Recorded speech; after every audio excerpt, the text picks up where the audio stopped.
agency officially kicks off next week, and another huge name has been added to that list, the Super Bowl MVP. Those are the Super Bowl stats? Walker III. Those are his Super Bowl stats. He is coming off the best season of his career, played in all 17 regular season games. He was huge in the postseason, recording, this is before the Super Bowl, 417 scrimmage yards, 4 touchdowns, and 3 playoff games. And then, of course, you get the stats you just saw there in the Super Bowl. Okay, so a lot of decisions for Kenneth Walker. Potentially could go back to the Seahawks, or look, he's going to hit the market there. What teams could potentially pay him? How much would they be willing to pay him? Taking a look at the highest paid running back, Saquon Barkley with the Eagles, they're sitting at the top, a little over $20 million. Pete Prisco, give us your thoughts on this. The Seahawks deciding not to tag the Super Bowl MVP. I think it's the right decision. And again, it goes back to my philosophy on running backs. You draft them, you run them into the ground and get another one. And look, he was good in the playoffs. Don't get me wrong. He had a good playoffs, but he was splitting carries last year for most of the season with Zach Charbonnet before he got hurt. So he clearly wasn't the bell cow back that everybody wants to portray him now, since he had such a good playoffs in the Super Bowl. In fact, his agent, who lives down here, David Cantor, I've known him a long time, was on the field after the game celebrating the MVP and was basking in it. And he said, what do you think? I go, what do you think you're going to get on the market? And I said, well, he's not better than James Cook, and James Cook didn't get $15 million a year. So, I mean, let's be real. Is he better than James Cook? This is on the field at Super Bowl. Yeah. You are unbelievable. Well, I got to rate him. He's not better than James Cook. He's not better than my guy. He's not better than James Cook. What does the agent say at that point? He goes, well, he's up now. You know, he kind of blew the agents just short circuit. Like, they don't know what to do. But the reality is he's not better than James Cook. And so there will be a market for him. Don't forget. So what's he worth to you? What did you saw that list? Javonte Williams just got. Yeah, what? can we see the list again? Javonte Williams just got, what, 12? I think he got a So year. you don't think he should 13, be paid as a top 5 runner? 13. Hell no. Top 5 runner? No, absolutely not. He's not a top 5 runner. All right, there's your top 5. Okay, he's not better than Barkley. He's not better than McCaffrey. He's not better than Henry. He's not better than Breece Hall. And he's not better so than put him at Jonathan $13 million. Yeah, he's at 13. That's what James Cook said. $13 million. And you know what? I think the point that Pete made about him splitting carries with Zach Charbonnet, it goes, you know, unappreciated, underappreciated. When you're splitting carries, you don't necessarily have to be out there being the bell cow all the time. He got to do that in the playoffs, and he did a great job. Super Bowl MVP. I mean, it's evidenced in that. But to be able to do that for the entirety of the season, that's going to take a lot more. I mean, I wouldn't be surprised to see him back in Seattle, because Charbonnet will be back up there. They'll have 2 running backs. But there's a number of places that could use a guy like this running back. There's no question. There's teams that are running back desperate right now and need a guy who can carry the football. So there's going to be a market for him. There's going to be a market for Travis Etienne as well. And there would have been a great market for Breece Hall had he hit the market. But the reality is what are they going to get? And I don't think they're getting to that $14 million per year. And Breece Hall is more than a running back. He can catch the ball out of the backfield. And Breece Hall was tagged by the New York Jets, the franchise tag, one of 4 players who were tagged ahead of the deadline. Daniel Jones got the transition tag. All right, for Kenneth Walker, best landing spots. Pete, go. Giants. I think when you look at what Harbaugh wants to do, and we don't know where Scadaboo is coming off that injury. We don't even know if he's the guy that can be the lead back for a team. He's a nice complementary piece. I don't know if he can be a lead back on a consistent basis, so you need another one. Yeah, so you got Scadaboo going right up the middle, Walker bouncing it outside. That's perfect. That's the way they run. Gonna be ready? That's another question. How healthy is he? I mean, he was beat up pretty good. That was a bad leg injury, and how healthy is he going to be? So I think the Giants would make sense. We know what Harbaugh wants to do. He wants to run the football, and if you can get a guy like Walker, I think that's ideal for them. I mean, I love this. I mean, they're getting Matt Nagy. They've got a young quarterback who at times can be a bit heady, and everybody's like, hey, get the hell off the ground, Jackson Dart. They've got a running back in Cam Scadaboo who's got an addiction to, you know, hammering his head into the wall pregame. He's a little unstable. Kind of guy that I would love to block for. But you know what's great? Having 2 of those types of guys. Kenneth Walker taking the load off of Scadaboo, keeping Scadaboo available, keeping Jackson Dart off the ground. I think that would be a good one. If they don't go him, Jeremiah Love at the 5 spot, get another running back in New York.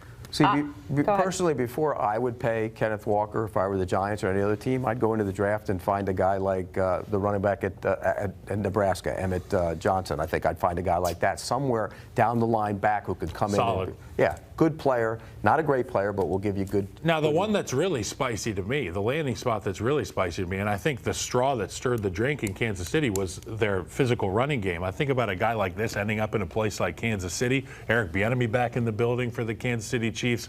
They're going to be with an unhealthy at first Patrick Mahomes. They're talking about him coming back early, your offense is going to need to lean into that run game. They do not have the stable in Kansas City in the running back room right now. Don't you think Travis Etienne fits the Chiefs better than Kenneth Walker does? I think he could. I think Travis Etienne catches the ball out of the backfield. Remember Jerick McKinnon? Yeah. So Jerick McKinnon, like I would say Etienne is like a mile past McKinnon, but they come from the same tree. They can do it all. Yeah. Third down back, first down back.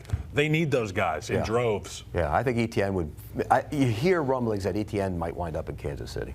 Okay, Kyle, you're also going with the Cardinals. Yeah. Why is that? Well, I think they're getting rid of Connor. They're blowing the whole thing up pretty much in Arizona. And what's one thing you need? You're going to need somebody to run the football, keep you on schedule, first and second down. Whoever the hell's playing quarterback there, it'll be nice to have a guy like Kenneth Walker. Okay, going back to your whole Trey Hendrickson wants to go to a winning team. How attractive is that, going from a Super Bowl winning team to the Cardinals? You don't know who your quarterback is going to be. Either way, behind him on every Zoom call is the Super Bowl MVP thing and the Lombardi Trophy. So, I mean, you get to go win at the top of the mountain, and then you get to go build something up. I think it would be a cool experience. And also, Arizona is good living in the wintertime. And you get paid. What are the chances that even though the Seahawks aren't using the tag on him, that he returns to Seattle? I mean, I could see it. Sometimes these things fall through, and the numbers, the dollars and cents of it all doesn't make sense league-wide, and then you end up saying, well, your locker's going to stay the same next year. I'm not sure what the fiscal end of it would be, but they'd be happy to have him back. But here's the thing with the Seahawks. What's the strength of that football team? It was the defense. And when you look at their free agents, Kobe Bryant, the safety, unrestricted free agent. Woolen, the corner, unrestricted free agent.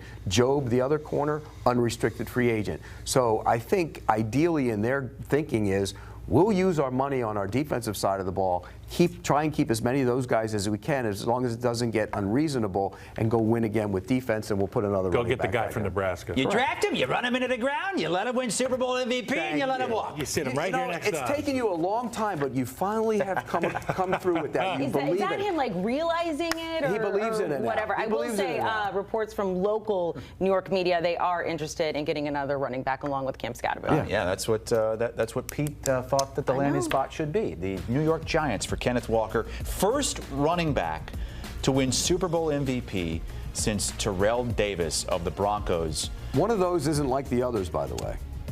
Kenneth Walker is that one.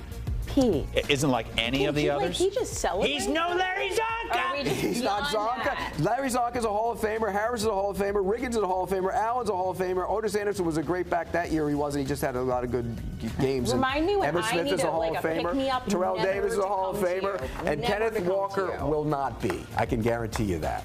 Hall of very good for one game. Hall of good. That's what. The Arizona Cardinals informed quarterback Kyler Murray they plan to release him when the new league year begins next Wednesday. The 2019 #1 draft pick spent 7 seasons in Arizona, making just 1 playoff appearance, which resulted in a wild card loss to the Rams back in 2021. Murray appeared in just 5 games last season for the Cardinals, throwing for a career low 962 yards, 6 touchdowns to go along with 3 interceptions. And we're now joined by former 2-time Super Bowl champ Brian McFadden, and Kyler Murray now has the opportunity for a fresh start somewhere new in the league for the first time in his career after the Cardinals suffered a historically bad season where Murray spent the majority of it on the sidelines. But just when you combine just the coaching change that the Cardinals are going through, the lost season they had, and then also Murray spending most of the year on the sidelines, was this breakup inevitable?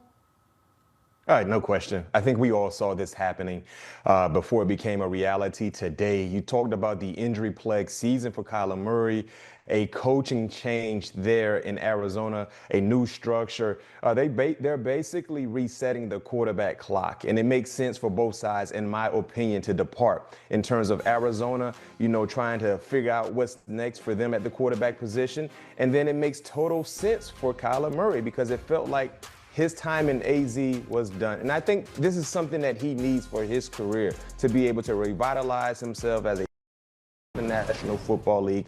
I still believe he is more than a serviceable quarterback because we saw some flashes throughout his time there in Arizona where he looked like he was a really good quarterback, had a high trajectory in terms of his potential, and things kind of fizzled out. But I think when you talk about going into a really good situation, Kiana, I think he could potentially energize an up-and-coming program to be able to give them hopes to be competitive in 2026. You talk about energizing another program, another franchise. Well, obviously there's a number of suitors for Murray's services. He's still a two-time Pro Bowler, a dual-threat quarterback, but what makes the most sense? Where do you see his best fit in free agency? But also, I want to throw in another question. Do you think he can still be a Pro Bowl level quarterback wherever he does land?